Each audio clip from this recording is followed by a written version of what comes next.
আসামি মোহাম্মদ নওশাদ তার পূর্ব ছবি দেখছেন, চম্পার ছবি দেখছেন। আমরা মোহাম্মদ দেলু পূর্ব ছবি দেখছেন, পরের ছবি দেখছেন। আমরা রিয়াকে সামনে আনি নাই, রিয়া স্বীকার করেছেন তিনি অপারেশন করে পুরুষ থেকে জেন্ডার চেঞ্জ করেছেন। তো আমরা তিনজনই পেয়েছি যারা জেন্ডার চেঞ্জ করেছেন, অর্থাৎ এর মধ্যে আমরা প্রকৃতপক্ষে কাউরে পাই নাই। এবং তারা বলছে আমরা এই ভিতরটা ঢুকবো।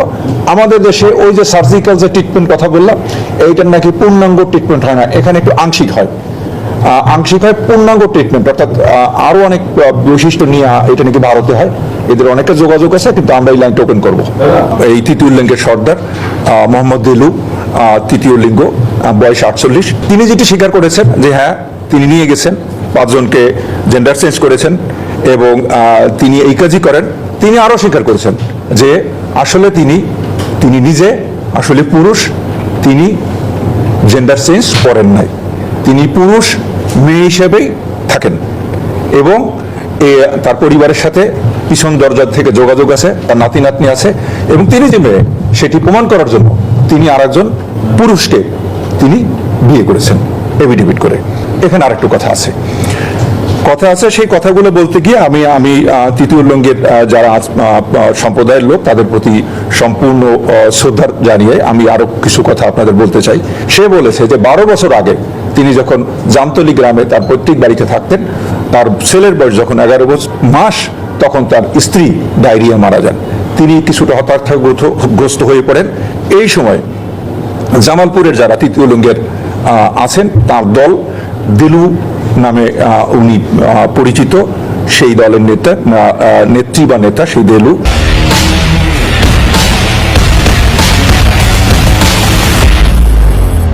এই সময় তাকে সে প্রলুব্ধ করে যে তুমি তো বিয়ে করোনি, তুমি যদি আমাদের সাথে ভিড়ো তাহলে তোমার টাকা ইনকাম করতে পারবা। এটি তার 164 ধারার জবানবন্দির বক্তব্য। টাকা ইনকাম করতে পারবা, জীবন উপভোগ করতে পারবা এবং গান বাজনা নিয়ে আজীবন আরামায়েশে কাটাতে পারবা। এই বারবার বলায় তিনি একসময় তাদের দলে ফিরে যান এবং 1.5 বছর সে এই দলে, জামালপুরের এই দলে মেয়ে হিসেবে থেকে যান এবং মেয়ে হিসেবেই তিনি চলাফেরা করতেন। এবং এই 1.5 বছর পর দিলু তাকে একদিন অফার করে যে এখন সময় হয়েছে তোমার ছেলে হতে মেয়ে হওয়ার, তোমার জেন্ডার পরিবর্তন করতে হবে এবং চলো আমরা জেন্ডার পরিবর্তন করে আনি। এরকম ওই সময় তার 5 জন ছিল ওই দলে, যারা ছেলে তারা মেয়ে হিসেবে কাজ করতেন। এই 5 জনকে বোরকা পরিয়ে যশোরে নিয়ে যাওয়া হয় এক ডাক্তারের কাছে। আমরা ডাক্তারের কথায় পরে আসি। তিনি চিকিৎসা করেন।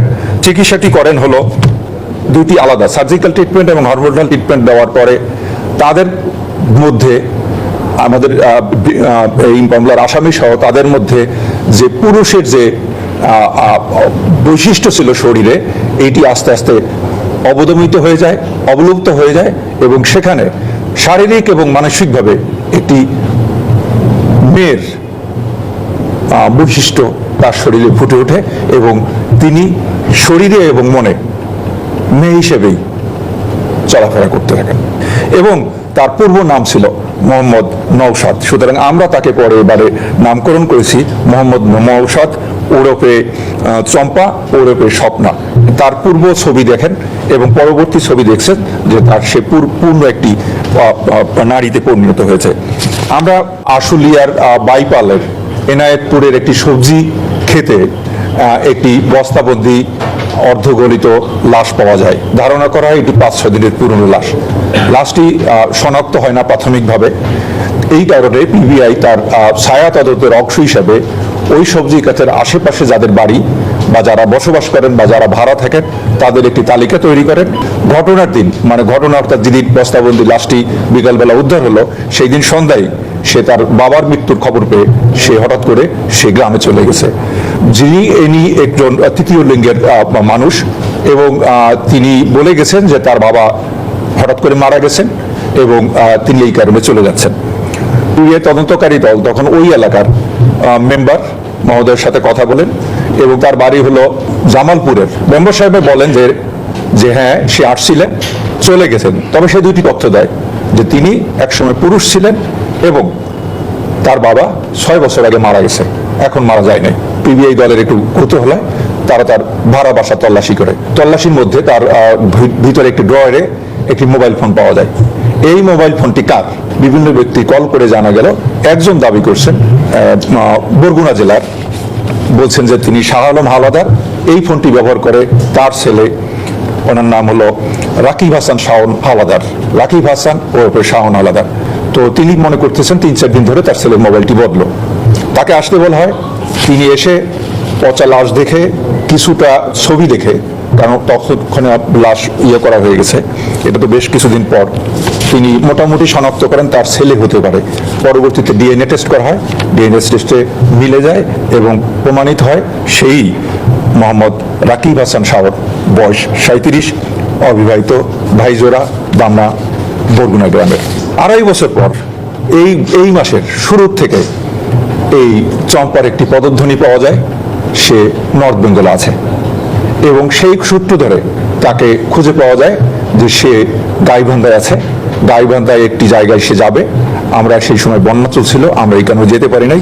পরবর্তীতে 21শে অক্টোবর, এই মাসের 21শে অক্টোবর তাকে গাইবান্ধার একটি ভাড়া বাসার থেকে আমরা গ্রেপ্তার করে নিয়ে আসি। 22শে অক্টোবর সে বিজ্ঞ আদালতে একটি স্বীকারোক্তিমূলক জবানবন্দি দিয়েছেন, যাকে আমরা বলি যে কার্যবিধি 164 দ্বারা একটি জবানবন্দি দিয়েছেন।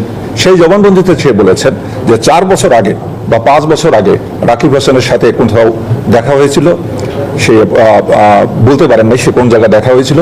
সেই এখানে দেখার পর সে রাকিব তার মোবাইল নেয়, এই মোবাইলে কথার পর বার্তার পর ভালো লাগার পর প্রেমের পর শারীরিক সম্পর্কে জড়িয়ে যান এবং এই ভাড়া বাসায় সে আসতো মাঝে মাঝে বা প্রায়শই সে স্বামী স্ত্রীর বসবাস করত। ঘটনার দিন যেদিন ডেড বডি পাওয়া যায় তার 4-5 দিন আগের ঘটনা। রাকিব হাসান ছিলেন অবিবাহিত এবং সে মাদকাসক্ত। সে ইয়েবার জন্য 1000 টাকা চায়। এই আমাদের যে চম্পা বা ওরফে স্বপ্না, সে টাকা দিতে অস্বীকার করে, তখন তাকে 4-5টা থাপ্পড় দেয়। তিনি যেহেতু তার স্ত্রী হিসেবে থাকেন, স্ত্রী হিসেবে দাবি করেন, সেটি হজম করেন। পরবর্তীতে সে সরি বলে 20 টাকা চায়। এই 20 টাকা দিয়ে সে ঘুমের বড়ি কিনতে যায়, 2টা ঘুমের বড়ি, এই মাইলিন বা মাইলাব না কি জানি বলে, এই ঘুমের বড়ি কিনতে যায়। এই সময় সে মোবাইলটি ফেলে যায়।